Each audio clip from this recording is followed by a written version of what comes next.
I don't think you understand just how deep I had to go to give you this. I don't think you understand how many layers down I had to be to actually dig this stuff up. I mean, I rarely talk about this. But since I brought it with me, since I brought it back with me, I'm going to tell you the truth, the whole truth, and nothing but the truth.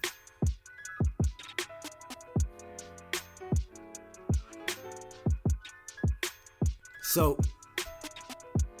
let's talk about this. Let's talk about this thing, man. I think I kind of been suppressing it for a while, but I think it's time for me to actually talk about it. It's a big part of my life, you know? So, for those of you who know me, you know me as Ron AP or AP Mack, right? You probably already know that I'm a hip hop artist. You probably already know that I've done some acting. You probably already know that I used to be a photographer. I've been doing this stuff for years. You probably already know that I'm a member of the U.S. Air Force. But you probably didn't know that I was a cop. Yeah. Probably throwing some of y'all off right now. It's something that I rarely talk about, you know what I'm saying? But I don't know, I was in a space for a little bit, and while I was down in this space, I discovered, or should I say I rediscovered some things and brought it back up with me. So here I am, I'm about to let y'all have it. These are the Baltimore years. First of all, how did I even get to Baltimore? So when I got out the Navy in 2011, I was trying to figure out what I wanted to do in life. I was actually supposed to go straight into the U.S. Air Force, but some rigmarole happened, so I had to go into the Air Force Reserves instead. And so I was stationed out in California, so I was traveling back east. And while I was traveling back east, my truck broke down in Texas. I was there for about a week and a half. And while I was there, I had some things to figure out. And I'm like, you know what? I always wanted to be Batman in Gotham City. Why don't I become a cop? So I started applying at a few police departments. I actually started back out west and applied at a couple departments online. You know, while I was in Texas, I applied at Dallas, Fort Worth. Where else did I apply? Oh, Irvin. Then I applied in Virginia as I was driving back home. Then I applied in Baltimore, and I applied in Philly, and I applied in New York. Actually, no, I applied in Baltimore last. That was the last place I applied. Let me take that back. Because I was driving back down to Virginia to do one of the processings down there. It was supposed to be over that weekend. And I remember seeing it was like a billboard when I was driving through Baltimore, and it was like, Baltimore recruiting event done in one weekend. All right, let me hit them up and see what they talking about. So I hit the number up on the billboard like, yo, what I gotta do to get a job? Obviously I didn't say it like that, okay? But they know what I was saying when I called them up. I asked them like, yeah, what do I have to do to get hired? What do I gotta do to do this process? They explained to me. I went down on that Friday. I took the test. Now, when I went to go take the test, I don't know how many people were there. It had to be more than at least 200. Maybe 3, I'm not sure. But I remember we had to take the test in segments. That's how many people wanted to be a cop in 2011. Before all this madness is going on nowadays, you know what I'm saying? But anyway, I took the test, passed it. Listen, no disrespect to nobody that doesn't pass that test, but I just don't get it. That test was way easier than the ASVAB.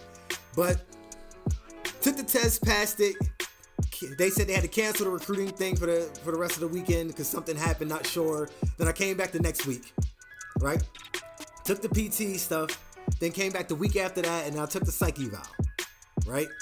And then I think the whole process took maybe a month and a half. It couldn't have been that long because I got out of the Navy at the end of September, right?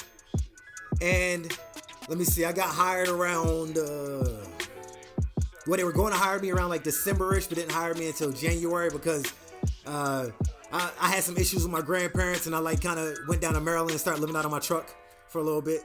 So that's neither here nor there. That's not what we're talking about. We're talking about Baltimore, people. So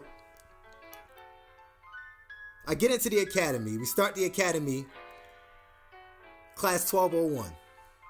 The academy was actually a little bit harder than I thought it was going to be. It wasn't hard, but what I'm saying is I thought it was going to be harder than what I was expecting, what I pictured in my mind. We actually ran like every day. We actually did some really good workouts. You know what I'm saying? We actually learned a lot. 6 months of this. And then after 6 months of the academy, you go into field training. You're technically still in the academy. So at the time, you didn't graduate from the academy until you graduated field training.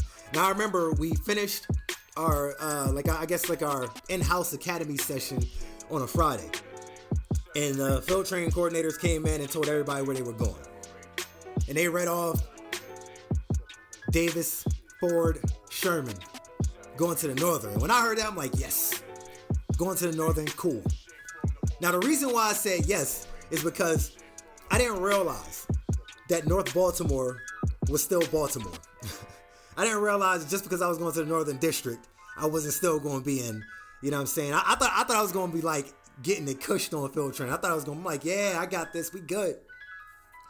Little did I know that Gotham City wouldn't hold a candlestick to Baltimore. You want me to be honest? I think Baltimore makes Gotham City look like Candyland. Real talk, people. This is just real talk. You know what I'm saying? So anyway, that Monday came in to start. I started on Charlie shift, which is it was the 3 p.m. until 11 p.m. shift at the time, right? And so I remember coming up, I was in roll call like extra early, and I was sitting there, and I sat in the front row. First day out of field training, sat in the front row, and then two of these officers walked in. They're like, "Oh, where'd you transfer from?" And I'm like, "I didn't transfer." I was like, I'm in training. I'm field training." They was like, "Oh, get to the back." So I went to the back row and sat down. They're like, nah. Get all the way to the back. And I'm looking, and I'm like, where? It was like, you see that seat back there? And it was like way in the back. Sit there. So I went there and I sat there, right? Anyway, my field training officer comes in, and then he looks at me and he's like, gives me the, like, yeah, you with me? And I'm like, yeah. He's like, all right, cool. And he sits down up in the row he's supposed to be in, and the lieutenant walks in, everybody stands up. And he's like, oh, we got a new trainee. You want to introduce yourself? So I'm like, hey, I'm Ron Davis. And as I'm talking, he's like, that's enough. Everybody sit down, and sat down, and he starts reading off all the roll call notes. And what I didn't realize is that I'm in Baltimore, people. Like, I didn't realize what I just, like, I think I actually just realized what I got myself into. I think I just realized when he was reading off these roll call notes. Because when they read off roll call notes, or when they did in Baltimore, it wasn't for weeks. It was literally for 1 or 2 days. And he's reading off all the shootings, all the robberies, all the stabbings, all the carjackings, all the home invasions. I'm like, damn, what did I get myself into? Anyway, after roll call is over, Rich Berg, who was my field training officer, comes up, introduces himself to me, and then he gives me the training day speech. You know, he goes over what's expected of me. He goes over what I should expect. You know what I'm saying? Then we're walking down the hallway towards the carport, and he stops as he's talking to me. And he goes, and there's on the wall, there was like warrants. And he's like pulling off these warrants of people, and he's like giving them to me, like, here, put this in your folder. I'm like, all right, cool. Not reading them. Just like, all right, cool. Just listen to what he's saying. I'm extra excited. Like, yo, I'm about to hit these streets. It's about to get real. You know what I'm saying? So we walk out to the car, and before we get in the car, he looks at me and he says, look, I want you to just sit back and observe for the first, like, week or two. Literally, I just want you to sit back and observe. You know what I'm saying? He's like, I need you to get used to what's going on. He's like, for the time being, just sit back and enjoy a front row seat to the greatest show on earth. All right, cool.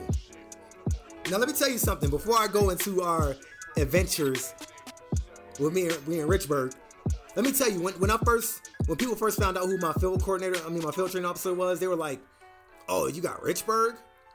Oh, I mean, he doesn't really know what he's doing. He's kind of like, he's not a go-getter and stuff like that. Now, let me tell you something, right? I model myself as a person, not just a police officer, as a person from Richburg, right? He is probably the smartest officer I run into, probably the coolest officer I run into, and he knew what the hell he was doing. All throughout my time in field training, while everybody else is up here getting complaints and getting into fights and stuff like that, right? I didn't get into none of that. I ain't get no complaints. I ain't getting no fights. But trust me, Richburg got me into plenty of action. I promise you. So back to us getting in the car, we riding. He's riding around North Baltimore. He's showing these places, like saying what sector we're in, you know what I'm saying? You know what I mean? Saying what are the hot spots and, you know what I'm saying, what are the places to eat and stuff like that. He's just showing me around. About an hour in, he's like, look, man, I gotta eat. Goes up to Roland Park, hops out to Roland Park. He's like talking to everybody. Like everybody and their mother. He knows everybody. And this just wasn't in Roland Park, this was everywhere. But he knows everybody, right? Gets back in the car after we get done eating. By the way, he doesn't have to pay, or he didn't have to pay for anything at all. Nothing. People loved him up there. That's why I say I model myself after this dude. But gets back in the car. He's like, all right, time to go do some work. So another officer meets up with us. I think we were like on North Ave or something like that. Right? Like North and Greenmount or something. And they're like, yeah, I think we got one of the suspects in some homicide that was wanted. All right, cool, whatever. So we're driving around and he starts following them, like, you know what I'm saying? And I didn't pay attention. Like I kind of lost focus, you know what I'm saying? I was like reading some stuff. And then Richburg says, here, let me see that warrant list. Right? So I pull out my folder and he like grabs the paper and he's like, oh yeah, okay. And so he pulls over by the other officer. He's like, is this what we're looking for? He's like, yeah. He's like, all right, cool. He's like, I just seen him outside. He's on a stoop. And he's up the street. So, like, I don't know where we're at right now. I don't know where we're at. And we're just driving around. You know what I'm saying? And so, I remember them pulling up at the end of the block. You know what I'm saying? And he's like, yo, we're going to hop out. We're going to grab him. All right, cool. Right? So we pull up. And as we're pulling up, the dude is on the stoop with a girl who we're looking for. Right? And Richburg says, get ready to hop out. So I pop off my seatbelt. You know what I'm saying? And I pull the handle. And I make eye contact with the dude. Right? And he make eye contact with me.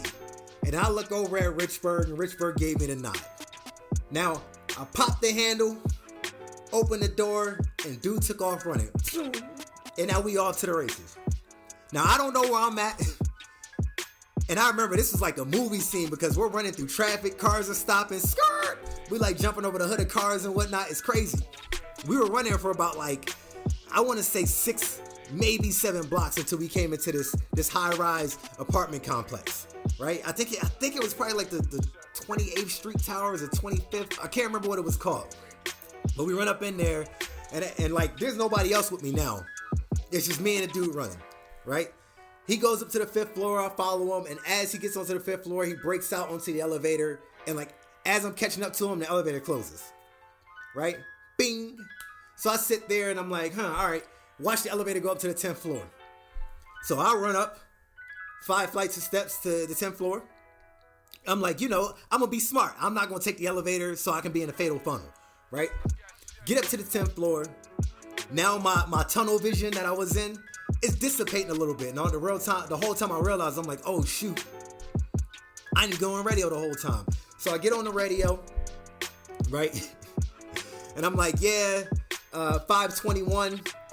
I'm in an apartment complex. I don't know where I'm at, but I'm on the 10th floor right now, right? And the suspect's up here. Get off the radio, draw my weapon, and now I'm like creeping down the hallway. And now there's plenty of doors, but this one door is shut. All the other doors are shut as well, but this one door just like, I don't know why. It stood out to me. I don't know why. So the door, the way the handle was, you could see that it will open up towards me. So for some reason, I don't know why I did this. Like, I just hit the door hard as hell. Boom. Right? And then I pull it back. and the dude like dives out. I think he thought that I was gonna be in front of the door, like in front of that side of the door, and he dives out. I'm sorry, cause it's funny, man. He dives out and hits the ground, like he was trying to attack me or something, and I'm sitting there with the gun pointed at him, and I'm like, yeah, you're under arrest. You know what I'm saying? And as I'm doing this, another officer comes up on the floor or whatever and helps me arrest him. And now we're going down the elevator. We're walking out. You know what I'm saying? We're walking out the elevator. We get down outside. And I remember that, like, I think pretty much all of the Northern District was there, right? Outside, the wagon's out there. And I remember the sergeant comes up to me. And I'm walking out like, yeah. Like, I'm thinking I'm about to get kudos. I'm thinking I'm about to get, like, that a boy, like, yo, you good? Sergeant comes up to me, grabs the suspect from me, and he's like, man, you a dumbass. Maybe next time you'll get killed and learn something. I'm like, what? He's like, why would you run up in an apartment complex by yourself? Damn. Did he realize that? Now I'm like in my feelings. I'm like, oh, damn. Like, first day, and I just did like the dumbest thing ever. I look over at Richburg. Richburg is just sitting there looking like he didn't have a look of disappointment, but he had a look like. Anyway, we get in the car. You know what I'm saying? He schools me a little bit on like, yeah, what I shouldn't have done and stuff like that. Like, you know, he was expecting me to at least stop. You know what I'm saying? And wait for backup until we got into the building and stuff like that, right? You know what I mean? Deduct me for some points on my little field training sheet, but he was like, look, man. Overall, good job, but yeah, you can't be doing that. So listen, man, that was like my opening, like, endeavors with Richburg. It was crazy, man, because like the thing is like I didn't really know that I was gonna be getting into all this type of crazy stuff. That was just the opening. I promise you, like there was more.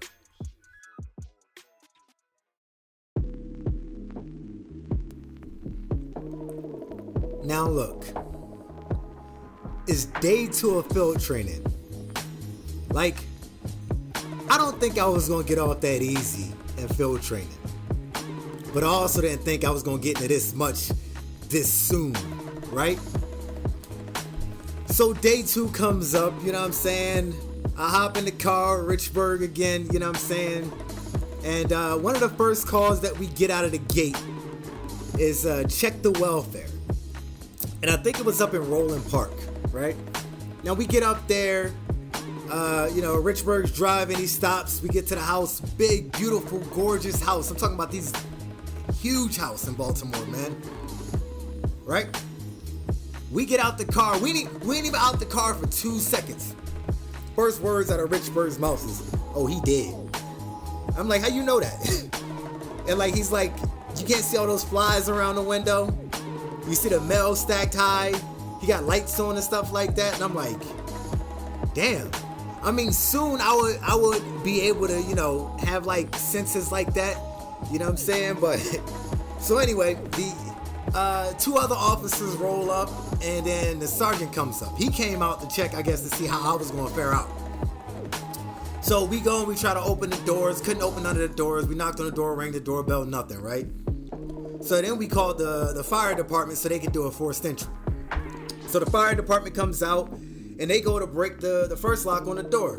Boom. Actually, wait, back up, because they actually tried windows first before they broke the door. Broke the lock on the door and tried to push it in. Couldn't push it in. Wait a minute. Let me back up. So anybody who's a cop, whatever, you know that there's some weird things that you run into in your mind. You like, how is this even possible? And you about to understand what I'm talking about. So, break the lock off the door. Can't get in, pushing, right? So they go to the back door. Break the lock on that door. Can't get in, pushing, right? So then they put the ladders up and try to go upstairs, and the windows can't get in the windows because all the windows have like boxes and stuff piled like to the ceiling almost, right? Come to find out, this dude's a hoarder. So then they go on the side of the house. We look around like how to get in here. And they see this little shutter, like, window type thing. Open this thing up on the side of the house, and it's like a little crawl space that leads into the house. And they're like, oh, I guess we gotta go in this way. When they say we, they meant me. Because they all looked at me. First of all, I'm like, I'm way skinnier back then, you know what I'm saying? I'm running like 9 miles a day. I was skinny back then. They all look at me. So the fire department sets the ladder up. Set up. The ladder's set up for me. And they're like, yeah, climb through. So I start to climb up, and Richburg's like, you're not going to be able to get in. You got to take off your gun belt. I'm like, what? And he's like, yeah. So I'm like, nah, I'm good. And I try to get in, and I can't fit with my gun belt. And he's like, see? So anyway, so I take off my gun belt. I give it to him. He says, you got a weapon, right? I'm like, yeah. So I carried this little, it was like a mini K-bar type thing on my leg. So I pull it out, climb up the steps, and I enter this crawl space, put this thing in my mouth, the knife in my mouth like I'm Rambo or something. And now I'm crawling through this crawl space to get into the house. You know what I'm saying? And then like I'm crawling in the crawl space. And back then I used to wear short sleeves. Oh man, I'm feeling things crawling on me.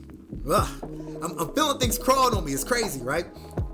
And then I get to this little like door. I see the light in the house and everything, right? And so I'm like hitting the door, and it's not opening, right? I'm feeling for a lock. There's nothing there, and I'm like hitting it, boom, boom, right? So I stop for a second, and I'm like, what the heck? And I just like all my might was like, boom, and this door, the little like hatch or whatever this thing was, this door flung open, swung back, and then flung open again. And when it flung open, this smell hit me like no other. And I'm like gagging and dry heaving. And so I put my head down like this, and I didn't realize that I was pressing the radio. And so I'm still dry heaving, like, you know what I'm saying? And so when you're on, like, when you got open air and you like keep it open, like dispatch hears it and they'll like hit a tone over yours so you can actually know that you're doing it. And it's like beep, and I'm like, oh shoot, and I get off. And so I remember Richburg hits me on the radio, and he's like, are you okay in there? And I'm like, yeah, I'm good. And he's like, yeah, try not to throw up. And they're still in the air, and I can hear all of them laughing over the radio. So anyway, I'm like crawling. I crawl into this crawl space, and I like jump into the room, or like fell into the room, and it's like newspapers, it's boxes, everything. And I'm like, how does this dude even like live here? Like, how do you even get around? And there's roaches everywhere. And I'm not talking about like a little bit. There's literally roaches everywhere. Now I'm like shaking off and stuff like that. And I go up in here, and here the dude is stretched out on the bathroom floor. He had to be dead for like, I don't know, I want to say, he's a white guy and he looked black on the ground. Like, that's how long he was dead. You know what I'm saying? Get on the radio. Yeah, I got him. He's in here. And they get back. Well, open up the damn door. I'm like, all right, I can't. So I'm like trying to get around, trying to move something. Half the stuff you can't even move. It's been like, he had to be hoarding this stuff for years. Right? So anyway, so I start pulling the stuff off by the kitchen window that he was at, like where he was at. And so I'm just like pulling all this stuff down so they can get into the window, so the coroner and the ME can get in and like move the body and stuff like that, you know what I'm saying? So everybody can come in. Man, that was like one of the most horrible like smells and experiences that I thought I would experience. That's what I thought at the time, but there will be more to come along the way. But that was just the first. And that was like, the first is always the worst, you think anyway, right? Nah, not in Baltimore. It always gets worse. So anyway, we get done with that. We go right up the report or whatever, right? Now this is still like the middle of the shift, right? We riding around and stuff like that, and it gets around like 8 o'clock-ish, like 8:15-ish. Now I remember Richburg was like, yo, we need to go down up Old York Road and make sure they're not acting a fool up there.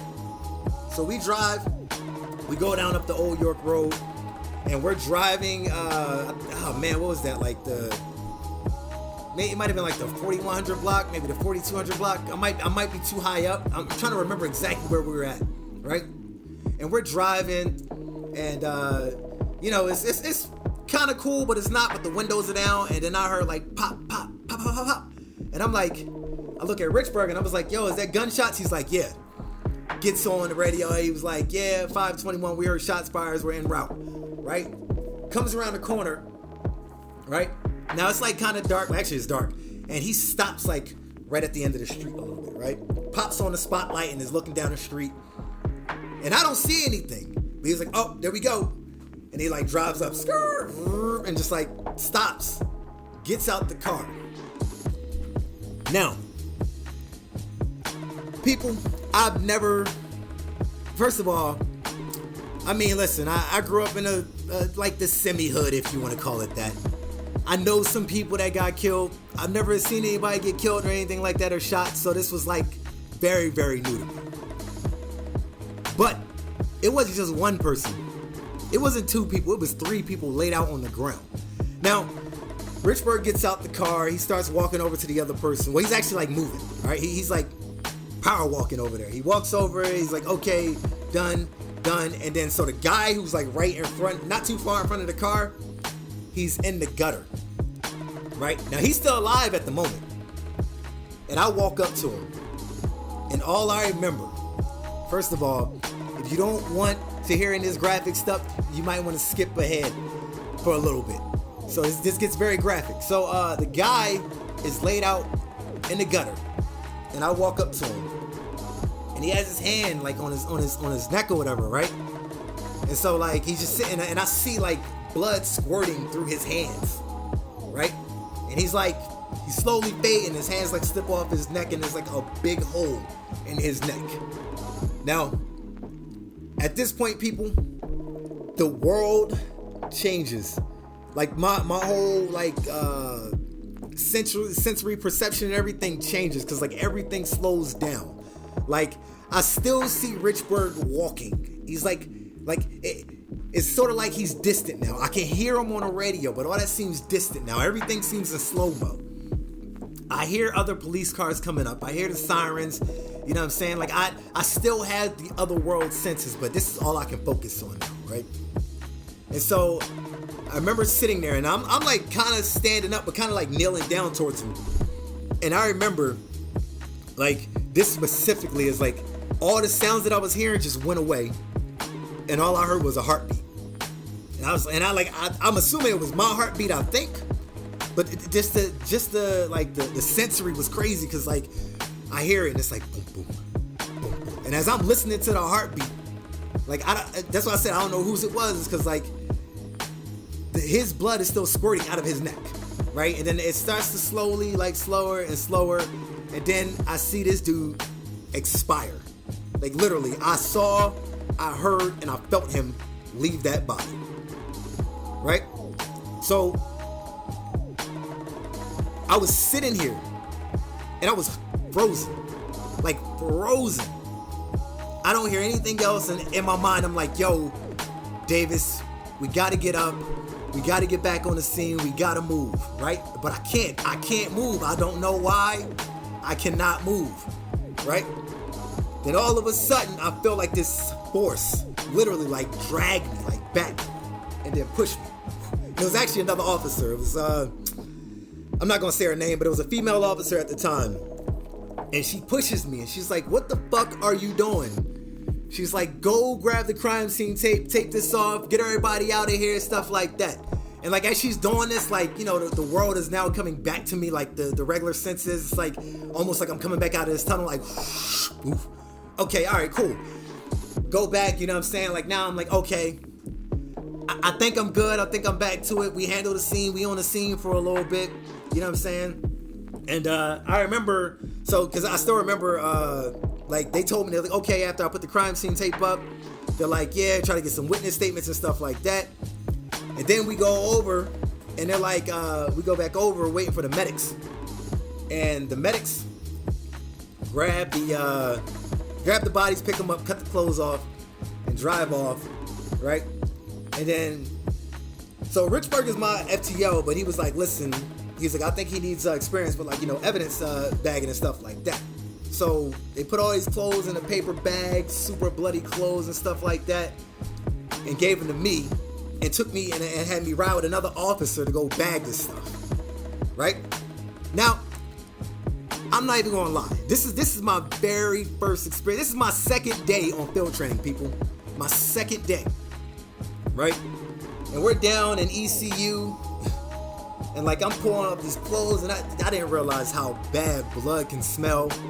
You know what I'm saying? Like these clothes are soaked in blood. Like, you know what I'm saying? Like I got gloves on and I still feel like I can feel the blood on my hands. Like I can feel the temperature of the blood. Like it's crazy.